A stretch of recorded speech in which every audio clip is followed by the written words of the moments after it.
She was already dying when he knelt beside her. The rain was coming down in sheets. Her body lay crumpled on the wet asphalt, one shoe missing, her white dress soaking up the blood pooling beneath her. Her chest wasn't moving right. Anyone could see that. Anyone who knew what to look at. And he knew exactly what to look at. The man in the torn coat pressed 2 fingers to the side of her neck. His eyes closed for half a second. Then they opened, calm, focused, and completely certain of what needed to happen next. Around him, 30 people in tuxedos and evening gowns stood frozen in the rain, champagne still in some of their hands, doing absolutely nothing. He had been watching this city for 2 years. He had seen its mercy and its cruelty. He had watched ambulances pass people without stopping. He had watched security guards move the invisible along. He had watched what happened to human beings when the world decided they had nothing worth protecting. But nothing had prepared him for what was about to happen next.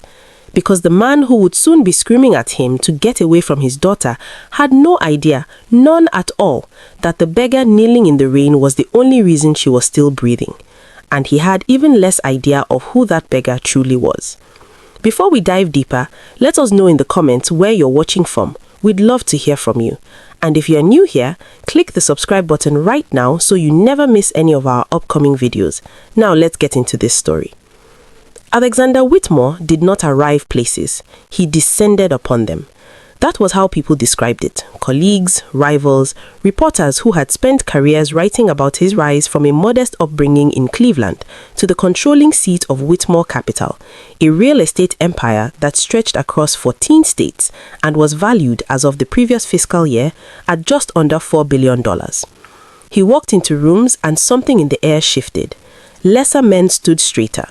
Deals that had been stalling for months suddenly found momentum. He was 61 years old, broad-shouldered, silver-haired, and completely, utterly certain that the world was divided into 2 kinds of people, those who built things and those who didn't. He had built things. He had started with nothing but a borrowed $5,000 and a piece of land in a flood zone that every sane investor had rejected. He turned that land into a mixed-use development, sold it at a 400% profit, and never looked back. Over the next 30 years, he'd bought distressed properties, rebuilt them, scaled aggressively, and accumulated a kind of wealth that insulated him from every uncomfortable reality that ordinary people had to face, including, he believed, the reality of failure. Poverty is a decision, he had said in a magazine interview 3 years earlier. It was a quote that had followed him ever since, celebrated by some, despised by many. He stood by it without flinching. He had made a decision every single day of his life to work harder and think smarter than the person next to him. Nobody had handed him anything. He had scraped and negotiated and sacrificed sleep and comfort and relationships to get where he was. Why should he feel guilt for what he had earned? The answer in the life he had constructed was simple. He shouldn't, and he didn't, until recently. His daughter, Emily, was the one crack in his certainty.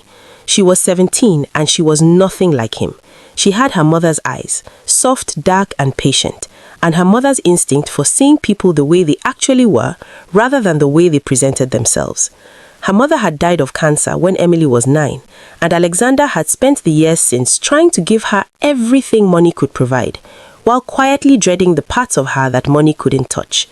Emily volunteered at shelters on weekends. She kept a notebook where she wrote down the names of people she met on the street, not because she'd been asked to, but because she believed everyone deserved to be remembered.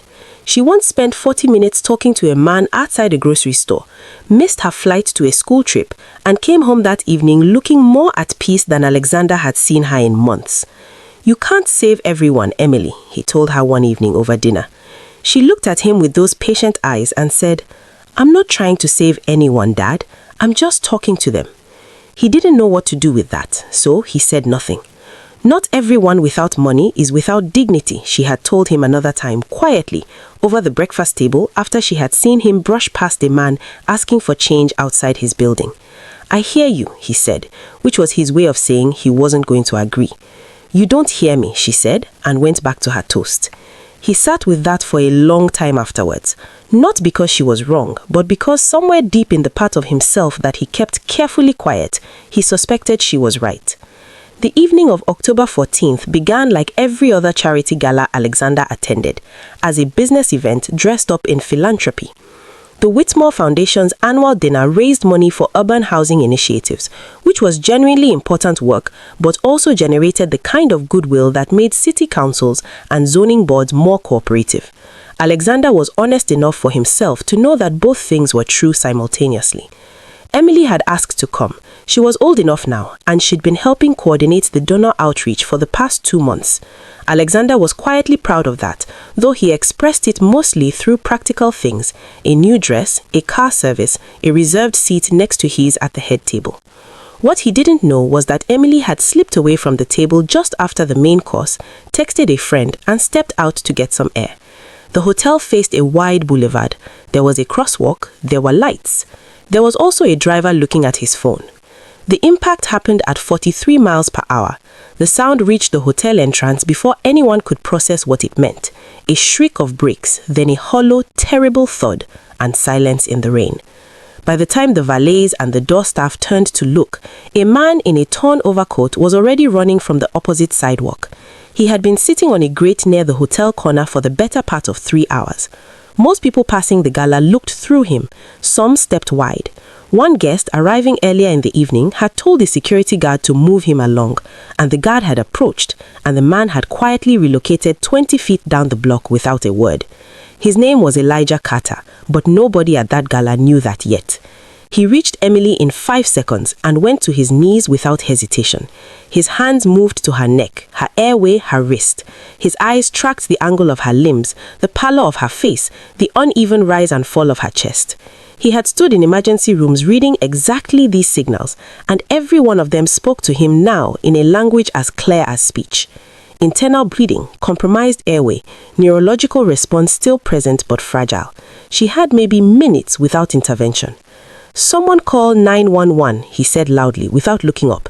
"Tell them we need trauma response, possible splenic injury. Get them moving, now." A woman in a red gown fumbled with her phone. A man in a tuxedo took a step towards him, then stopped. Should we let him? Someone stop him, someone's voice said. Elijah ignored all of it. He tilted Emily's head back carefully, checked her mouth, pressed 2 fingers beneath her jaw to hold her airway open. "Stay with me," he said quietly, close to her ear. His voice was impossibly gentle. "You hear me? You stay right here with me." Her eyelids fluttered. A sound came out of her, barely a sound at all. But it was something. It was enough. Alexander Whitmore came through the hotel doors at a dead run. He had been told his daughter had been hit by a car. He had crossed the lobby in 11 seconds, shoved through the revolving door, and arrived at the edge of the growing crowd with his heart slamming against his ribs and his entire, perfectly constructed world suddenly reduced to a single point of terror. He saw the car stopped at an angle in the road, its driver standing with both hands over his mouth. He saw the crowd. He saw the rain. And then he saw Emily. And crouched over her, hands on her, a filthy, unshaven man in a torn coat that smelled of wet wool and city streets. Something in Alexander broke open and came out as fury. "Get away from her!" he shouted, pushing through the crowd. "Get your hands off my daughter right now! Someone get this man away from her!" Elijah didn't move. He didn't even look up right away. When he did, his eyes were steady. "Sir," he said, "I need you to stay calm. She's breathing. If you want her to stay that way, let me work." "You let go of her right now," Alexander said, his voice dropping to something more dangerous than shouting. "Do you understand me? I don't know who you are or what you think you are doing." He grabbed Elijah's arm. Elijah looked at the hand on his arm, then he looked at Alexander with an expression that was neither afraid nor angry, just clear. "If you pull me away from her right now," he said, very quietly, "she will aspirate and her airway will close before the paramedics arrive. I need 30 more seconds, please."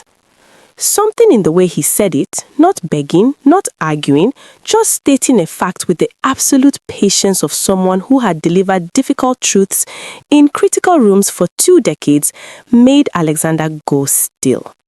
He did not let go of Elijah's arm, but he stopped pulling. 30 seconds passed, then sirens. The paramedics arrived and moved fast. One of them, a young woman with short red hair, pulled up on her kit and began her own assessment, and then she paused. She looked up at Elijah, who had stepped back and was standing quietly at the edge of the crowd, rain running down his face. "Wait," she said. Something crossed her face. Recognition, confusion, a kind of stunned disbelief all folding together at once. "I know you. I trained at this hospital 2 years ago. You were the attending who..." Elijah pulled the collar of his coat up slightly and looked away. "Focus," he said, quietly, not unkindly. The paramedic blinked, pulled herself back. "Right, yes." She called to her partner and they worked, and they got Emily on the gurney and into the vehicle, but her eyes went back to Elijah one more time before the doors closed. Alexander rode in the ambulance. He sat with his daughter's hand in both of his, and he didn't speak and he didn't pray because he had never learned how, and it was the first time in many years that he wished he had. The machines beeped around him. The rain streaked the rear windows. He looked at Emily's face and thought about every evening he had been too tired to come home for dinner, every weekend he had chosen calls and deals over conversations, every time he had told himself that providing for her was the same as being present for her. He had been wrong about that too. He was beginning to suspect he had been wrong about more things than he'd ever allowed himself to count.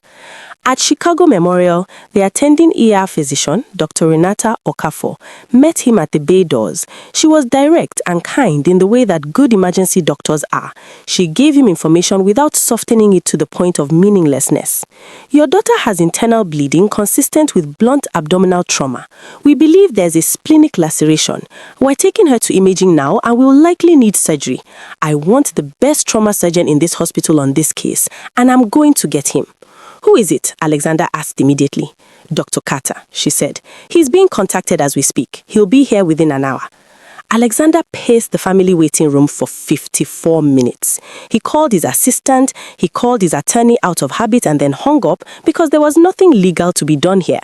He stood at the window and watched the rain and thought about Emily's face on the pavement and felt something he hadn't felt in a long time.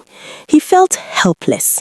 Not the manageable temporary helplessness of a deal falling through or a market turning against him, but the real thing. The kind that strips a man down to whatever he actually is when the money and the power are not in the room. He was not sure he liked what was left. At 48 minutes past midnight, the doors of the surgical wing opened. The surgeon came through them walking with the particular purposeful calm of someone who had performed this entry hundreds of times, scrubs already on, gloves being pulled onto his hands, reading a tablet a resident was holding out. He was clearly already reviewed Emily's imaging. He was already thinking 3 steps ahead. Alexander turned around.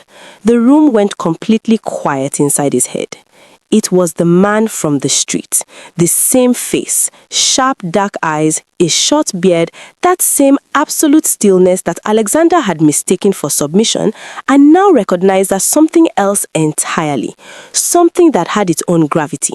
He was clean now, composed, wearing the authority of the hospital like a second skin, but it was absolutely, unmistakably the same man. "You," Alexander said. Dr. Elijah Carter looked at him with an expression that was neither triumphant nor apologetic, just steady, the way it had been on the pavement, the way it had been when Alexander grabbed his arm. "Mr. Whitmore, I've reviewed your daughter's scans. She has a grade 3 splenic laceration with active extravasation, active bleeding. She needs surgery now. I am the best person to perform it. Do I have your consent to proceed?" Alexander's mouth opened. "Who are you?" he said. "What is..." "I'm a trauma surgeon," Elijah said. "I've been on staff at this hospital for 14 months and I hold a primary shareholder position with the parent trust that owns this facility." He let that settle for exactly 1 second. "Mr. Whitmore, your daughter's blood pressure is dropping. I need your consent right now." "Yes," Alexander said. The word came out before he could think about anything else, before the confusion, before the fury that was already beginning to form behind it. "Yes, do it. Save her." Elijah nodded once, turned, and walked through the surgical doors.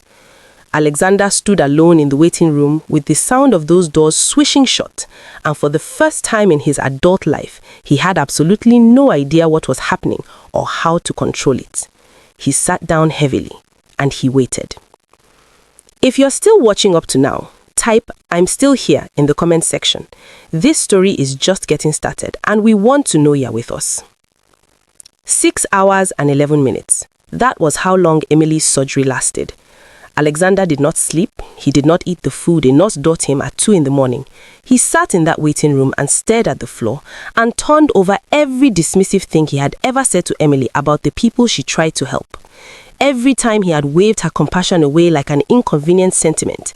Every time he had told her, in one way or another, that the world only rewarded the strong, that sympathy was a luxury, that survival was the only honest measure of a person's worth. He thought about the man in the torn coat pressing his hands to Emily's neck with that terrible, precise certainty, moving without hesitation while 30 people in formal wear stood frozen. He had spent 30 years being the person in the room who acted while others hesitated, and tonight he had been one of the ones who stood still. Worse, he had been the one who tried to stop the only person who knew what to do. At 1 in the morning, a second doctor came out to tell him there had been a complication. The primary bleed is controlled, the doctor said, a young resident with tired eyes. But Dr. Carter identified a secondary vessel. It's a more complex repair. He's still in there. Is she... Alexander started. She's stable, the resident said quickly. Dr. Carter is very good. He's the best we have in this building and possibly in this city. She's in the right hands. How long? He'll take as long as it needs, the resident said. That's how he works. Alexander nodded and the resident left, and Alexander walked back to the window and stood there in the dark and thought about a man he had called a parasite who was currently 2 floors above him, performing intricate repairs on his daughter's bleeding body with the same steady hands he had used in the rain. He thought about what it must cost to do that, to kneel in the rain beside the child of the man who had just shouted you off the street, to walk through those surgical doors and do your best work anyway. He thought about what it said about character, real character, not the kind you announced to a magazine, but the kind you showed at 4 in the morning when nobody was watching and there was nothing to gain. He thought about the paramedic's face. I know you. He thought about Emily's voice at the breakfast table. Not everyone without money is without dignity. He thought about how many mornings he had sat across from his daughter and heard her trying to tell him something true and chosen to go back to his newspaper. At 3:40 in the morning, Dr. Okafo came out to update him.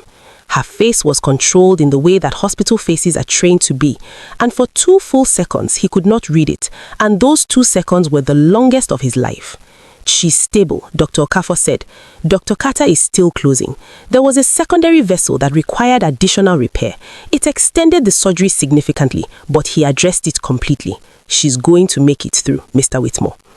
Alexander covered his face with both hands. His shoulders shook once, just once. He would not have wanted anyone to see it, but nobody was watching. He stayed like that for a long moment, and when he lowered his hands, his face had changed in a way that would have been difficult to name, but impossible to miss. Something had gone out of it. Not weakness, something else. Something that had been armor for a very long time without him ever quite realizing it. At 4:22, Dr. Elijah Carter walked out of the surgical wing. He removed his gloves as he walked. His face showed the particular exhaustion of someone who had been operating on complete absolute focus for 6 hours and was now finally allowing the fatigue to arrive. He sat down across from Alexander without being invited, and for a moment, neither of them said anything. She's going to be all right, Elijah said. The surgery went well. Recovery will take time. 10 days here, several weeks of restricted activity, but she'll be fine. Alexander nodded slowly.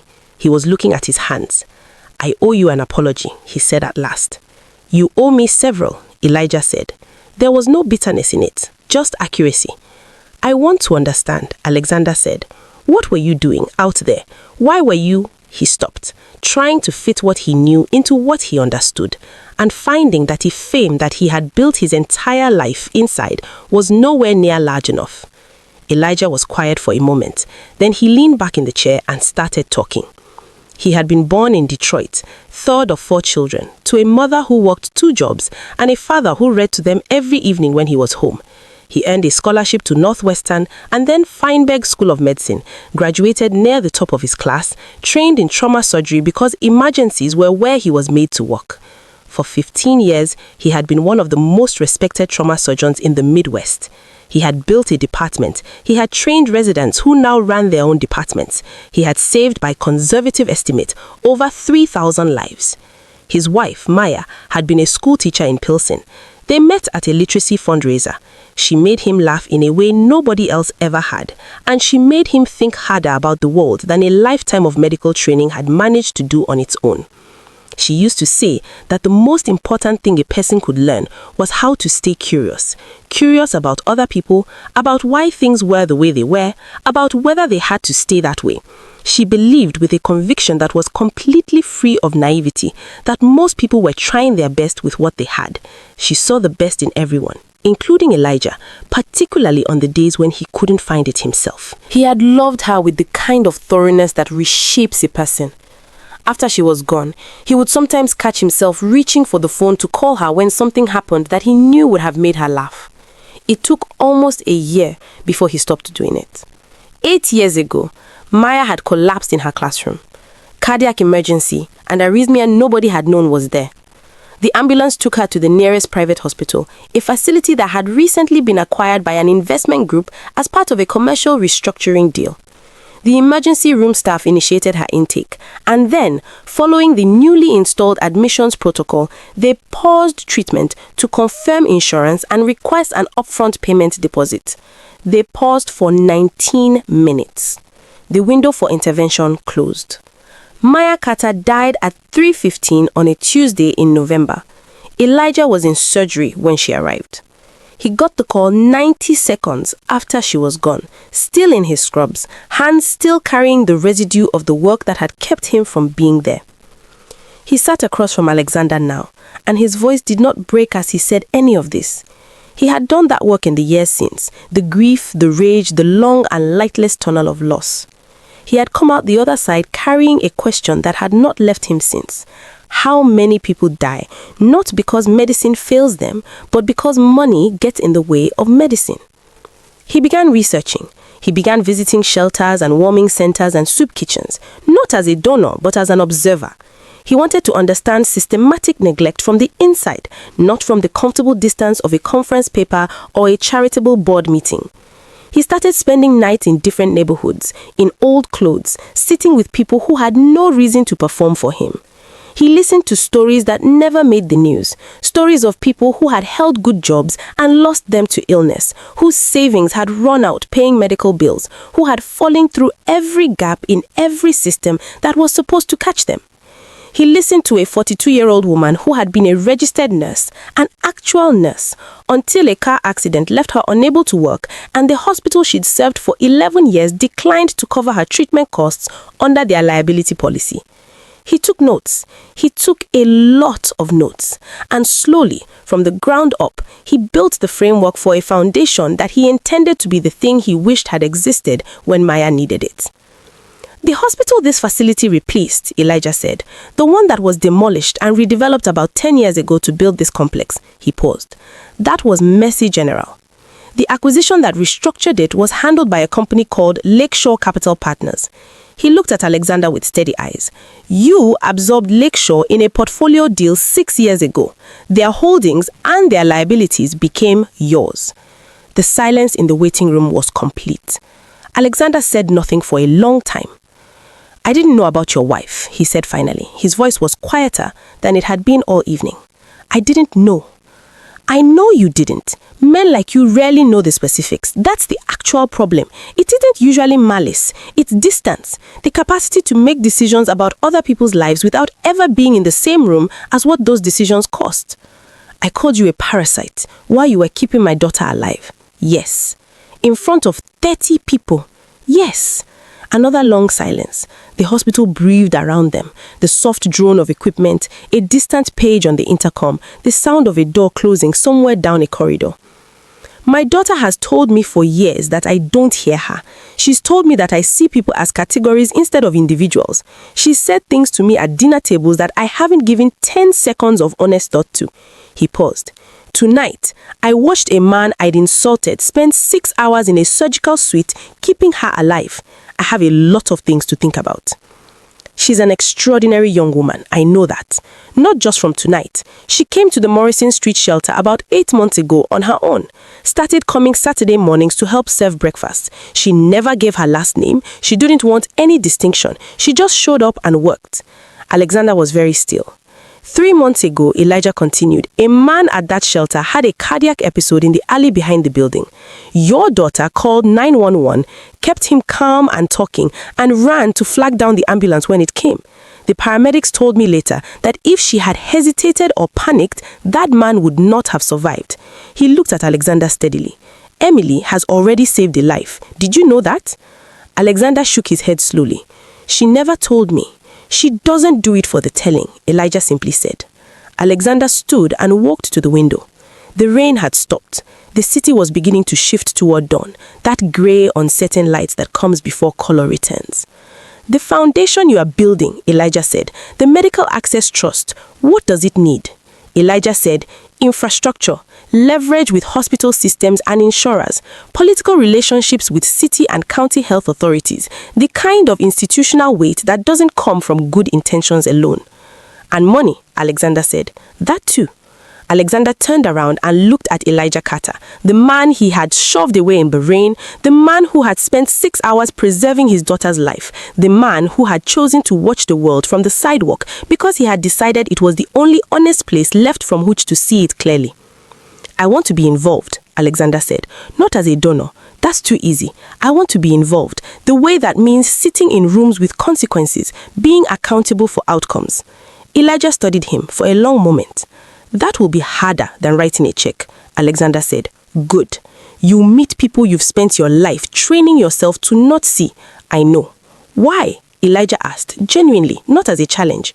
Alexander was quiet for a moment. He thought about Emily on the pavement. He thought about Maya Carter waiting in an emergency room while a protocol ran its course. He thought about all the decisions he had made from distances that insulated him from the true weight of what he was deciding. Because I've been wrong about something important for a long time, he said, and I'm old enough to know that's not a comfortable thing to finally understand about yourself, but it's better to understand it late than never. Elijah stood, extended his hand. Alexander took it. And if you're still watching, hit that like button right now. It helps more people find this story, and this is exactly the kind of story the world needs more of. 8 weeks later, Emily Whitmore walked out of the rehabilitation wing of Chicago Memorial on her own 2 feet, thinner than she had been, moving carefully, with a scar along her left side that she told her father, with characteristic directness, she intended to keep as a reminder. Of what? He asked. Of the night someone chose to help instead of watch, she said. Alexander spent those 8 weeks differently than he had spent any 8 weeks in recent memory.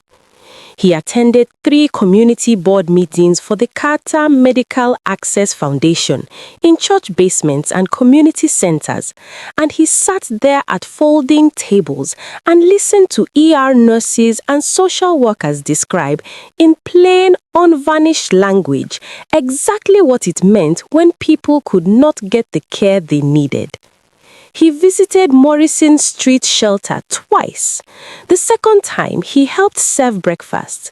An older man named Raymond told him a long story about walking the railroads in the 1970s, and Alexander sat with him the whole time without checking his phone. It was one of the better hours he had spent in years. He restructured the hospital property holdings in Whitmore Capital's portfolio to eliminate financial clearance requirements on emergency admissions.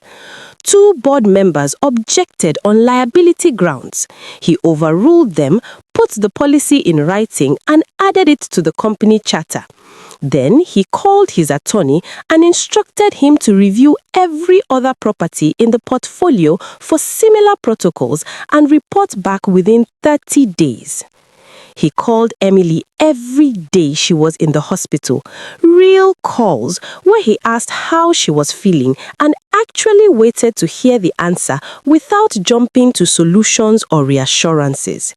She cried one afternoon, not about her injuries, but about a man she had seen in the bed next to her recovery room who had no visitors the whole time she was there. "Nobody came for him, Dad," she said, "not once in 4 days." Alexander didn't know what to say to that, so he just stayed on the phone. That, at least, he was learning to do. "I talked to Dr. Carter today," she told him one afternoon. "What did you talk about?" "He told me about his wife, Maya." A pause. "He showed me a picture. She looked kind, like someone who made the room lighter when she walked into it." "It sounds like she was," Alexander said. "He said she would have liked what the foundation is trying to do." She paused again. "He said she would have liked you, the new version." Alexander was quiet for a moment, looking out over the city through his office window, glittering and brutal and beautiful all at once. "Tell him I said thank you," he said, "for more than the surgery." The morning Emily came home, Elijah was outside the hospital. Simple jacket, a book in his hand. He looked up when the car pulled in, nodded at Emily, who grinned and waved, and then stood as Alexander approached. "You're out here again," Alexander said. Elijah looked at the sidewalk, at the street, at the city in the cold morning light. "You learn things from here that you can't learn from anywhere else," he said. "I still believe that." Alexander stood beside him for a moment, looking out at the same street, trying to see what Elijah saw. "I think I'm starting to understand that," he said. They stood there together in the cold, the billionaire and the surgeon, the man who had everything and the man who had lost everything and built something truer in its place. And the city moved around them the way cities do, full of people who are invisible until someone finally decided to stop and look, full of stories that went untold because the people living them had learned through years of being passed by not to expect anyone to ask. Elijah had spent 2 years learning to see those people. He had sat with them and listened and written their names in notebooks and promised himself that their invisibility was a failure of the world, not a verdict on their worth. And on a rainy night in October, it had taken him exactly 5 seconds to run across a street and put himself between a girl and the worst thing that could have happened to her. Not because of who her father was, not despite it, because she was a person who needed help and he was a person who could give it. The world does not only reward the strong, it rewards in ways that take longer to count but last far longer once counted, the ones who choose to kneel down in the rain. Now let me ask you something before you go. If you were Elijah Carter, if you had every reason in the world to walk past, to let the man who had mocked you and shoved you and called you a parasite deal with his own consequences, would you have knelt down in that rain anyway? And if you were Alexander Whitmore, the moment you saw the truth standing in front of you, could you have faced it honestly enough to change? Drop your answer in the comments. Every response gets read. If this story moved you today, if it reminded you of something you needed to hear, please hit the like button, share this with someone who needs it, and subscribe to this channel so you never miss a story like this one. New videos go up every week, and every single one is built to stay with you long after it ends. Because the people we walk past may hold the very things we need most. And coming up on this channel, a woman is left out of her father's will entirely, given nothing but a sealed letter and a single instruction: open it only when you have nothing left to lose. What she found inside that letter changed everything, not just for her, for an entire city. That story is coming soon. You do not want to miss it. Until then, see someone today who usually gets looked through. It might just change both of your lives.